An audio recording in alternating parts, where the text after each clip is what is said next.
If you look at the women today, it's a lot of women who have BBLs when you go outside. Yes, sir. So I'm constantly reminded, like, they made it. They go another big booty. She made it. Go in the club. All these motherfuckers in here made it. And I think for this BBL epidemic that we're seeing within the last really decade or however long it's kind of been around, it's not going anywhere. But a lot of it stems from men. Yeah, right? They do. Cause especially in our culture, it's like, bruh, she need a fat ass. That motherfucker gotta be juicy. I mean, she gotta be thicker than cold oatmeal. Right. We don't realize the monster that we creating because the chicks that we choose, they have a certain look. It's in the entertainment, it's in the visual aspect. When they look on TV, they see the voluptuous, you know what I'm saying? In the music, bad ass bitch with the da-da-da-da-da. It's all that, I don't want her if she ain't thick. Like, what do I tell my daughters? Because someone's gonna come and say, Shani had a BBL. I did have a BBL, and I'm gonna say it right now. I fucking regret that shit. You regret it? I regret. Did you not have cheeks at all? I had cheeks. You had cheeks? Do you want to hear the story? Yeah. So I was fast with myself. I was young, and my mom and my whole family. How young? I was 21. Okay, cool. So all the women in my family, bodied. Now growing up, being a young girl who hasn't got a body yet, I'm looking at them thinking, fuck you. Because you all look sensational, and then here's me with my little stick self. I wasn't stick self. I still had tits. I still had a ass. I just didn't have hips. Right. Now all the ladies in my family have hips, and I love that hourglass figure. That's my thing, right? So my mum was like, Shani, just wait. It's when coming. you get to like mid to late 20s, you're gonna get like second puberty. You're gonna get those hips. That's what happens to all of us. So I was like, nah, you're just saying it because you told me to love myself. Nah. And I ran and got my BBL. The first couple of months after, bitch, that shit looked so fucking good. I looked you couldn't tell me shit, right? What they don't tell you about BBLs is that the fat can die. Mainty damn. What do you mean? What do you mean the fat dies? So a BBL is essentially moving fat from one place to the next, right? Yeah. So in the process of that, those are all fat cells. Those fat cells, from being disturbed, from being moved, from being spun and all the things that they need to do, original environment, they can die. Now, it doesn't necessarily mean it can die in the process. They can be fine in the process, but then after that, they're in your body, right? Yeah. Your body can reject it. Yeah. Right. So it's not giving it the nutrients or whatever the fuck it needs. After maybe like 3, 4, 5 months after this shit, did my fat not die? It pissed me off because I was like, I really risked my life to look a certain way for no damn reason. I was having a bit of a discussion with my followers about this earlier today, because it's like girls will really do so much to, and this is why I understand what you're saying about love yourself, right? Because to an extent I definitely hear it, but then I also say like do what you want to do, because the reason I say do what you want to do, when I was pre-BBL, nobody could tell me shit. Like I knew for a fact I wanted to get BBL, and I was going to go get it no matter how, where, who, when, safely, but I was going to get that BBL. Yeah. But it's like, it took me the whole process to realize, bitch, you did not need that shit. Like your mum told you to wait. You should have waited, because your hips really did come in. Minds. Anything that people are willing to die for, in my opinion, is a big deal. A woman who is absolutely gorgeous, who is and was gorgeous before her surgery, and she admits that she regrets getting work done on her body. And even if we go all the way back to Sarah Bartman, the Black woman's body has always been a source of curiosity, a source of perceived femininity, a source of desirability, complexity, and perceived fertility.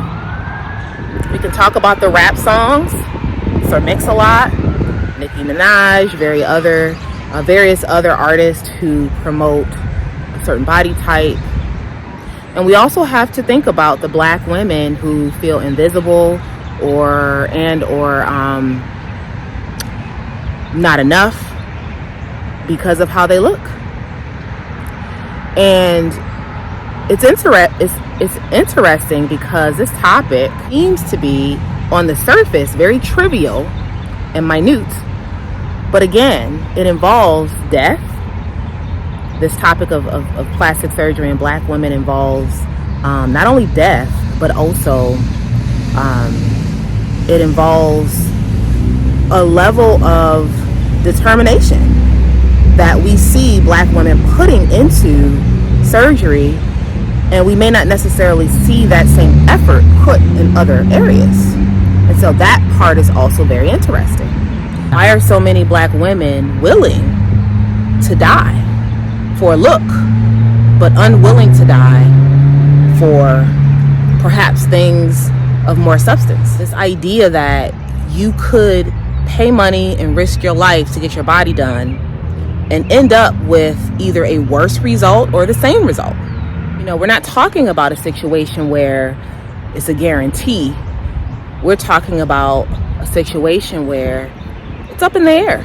A lot of women have to get 2 and 3 BBLs to get the result that they want, risking your life 2 and 3 times. There was a particular influencer, and I'll insert a visual of her here, who had butt implants, and she sort of pretended to have a BBL, but she, later came out and explained to all her followers that, not only is her body not natural, but also she used implants, and that is not a very popular thing for Black women to do, but it does happen. And so that is another way that your quote unquote BBL can vanish if you remove the implants. It has been said that the implants cause a lot of problems. Another way that a BBL can disappear is, of course, and this is a growing trend, women can get liposuction done on their butt.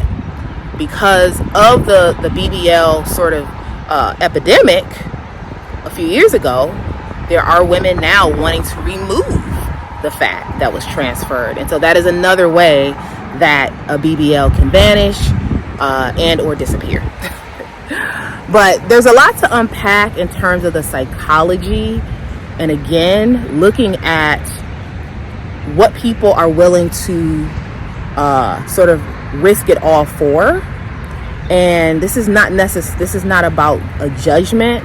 This is an observation, and this is something that I think it's good that women are now coming out and talking about the disadvantages of the surgery and the regrets, because for a little while it seemed like mostly what was being promoted was the upside and the positives of the surgery, and the reality is that there are women who do regret it.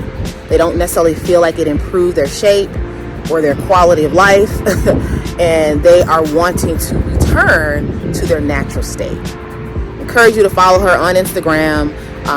She's beautiful, and I saw the clip. Only one creator in Black YouTube cover this story, and so I've been wanting to actually make a video about her for a while. But comment below and let me know what you think.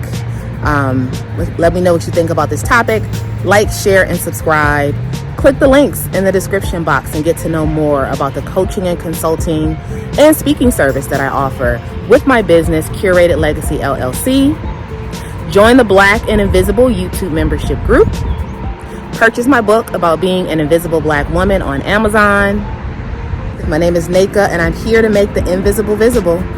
And I also expose the things about Black women that they didn't tell you about. As always, stay tuned for more videos.